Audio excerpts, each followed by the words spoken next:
हरियाणा का चुनाव अपने अंतिम सप्ताह में प्रवेश कर रहा है और उस समय राहुल गांधी जी अपनी पहली सभा करने के लिए अवतरित हुए हैं। कहा जाता है कि समान प्रकार के लोग समान प्रवृत्ति के लोगों को आकर्षित करते हैं। राहुल गांधी जी को शौक क्यों नहीं लगा? आज तक हरियाणा के जितने भी मुख्यमंत्री हुए हैं आप सबको पता होगा।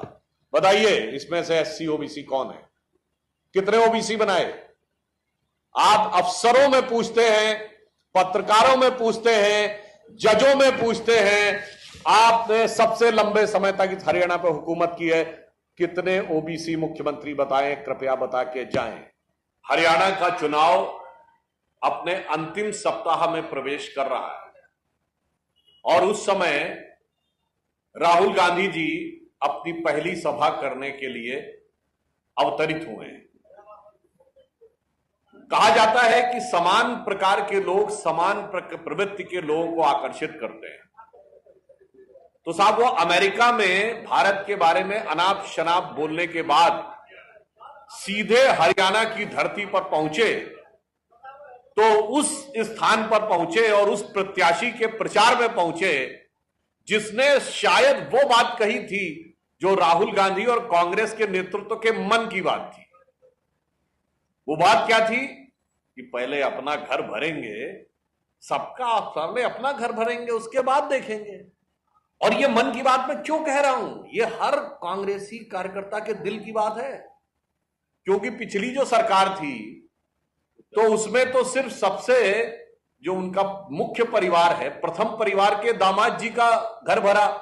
अब हर विधायक को लग रहा है कि भाई अब तो हमको भी अपने रिश्तेदारों के लिए करना पड़ेगा। तो जो वो बोल रहे हैं, असंध के प्रत्याशी शमशेर, तो वो जो बोल रहे हैं वो बिल्कुल वही बात बोल रहे हैं जो कांग्रेस ने किया था। यानी बहुत साफ है कि अभी ख्वाबों ख्यालों की सत्ता दिखते ही भ्रष्टाचार की बातें आंखों में चमक बन के दिखने लगी और अपना घर भरने की बात होने लगी।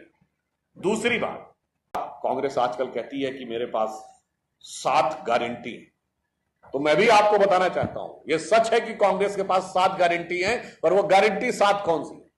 पहली गारंटी, मेरिट के आधार पर नौकरी मिलना बंद होने की गारंटी, जिसका आप वीडियो देख चुके हैं। अब पर्ची से नौकरी मिलेगी, इसकी गारंटी। योग्यता पर नौकरी नहीं मिलेगी।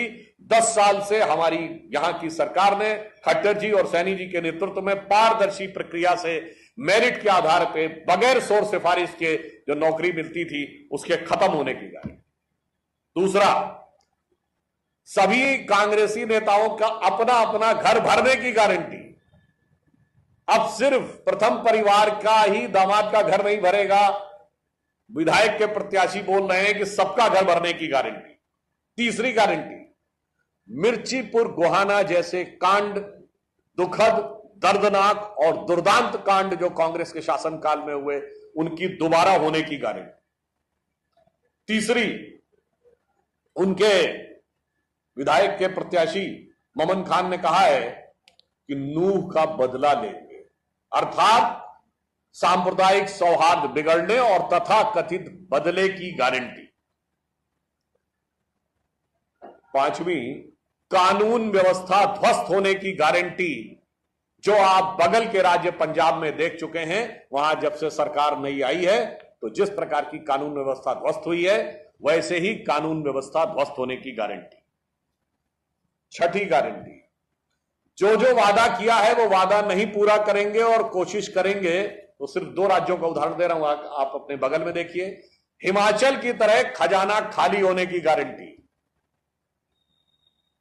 और एक राज्य कांग्रेस का सबसे दूर का देखिए जहां उनके राष्ट्रीय अध्यक्ष जहां के हैं, कर्नाटक। कर्नाटक में 1200 किसानों ने आत्महत्या की और उसके बाद सरकार कांग्रेस की है, असंवेदनशील तरीके से यह बयान दे रही है कि नहीं वो तो व्यक्तिगत कारणों से 1200 किसानों ने आत्महत्या की, अर्थात किसानों के बुरे दिन आने की गारंटी।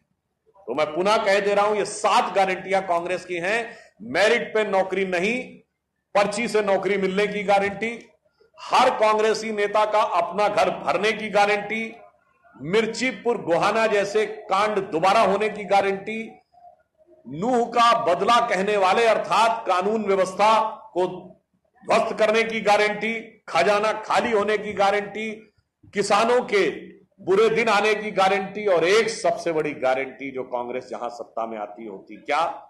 सेना के का अपमान और आतंकियों के सम्मान की गारंटी।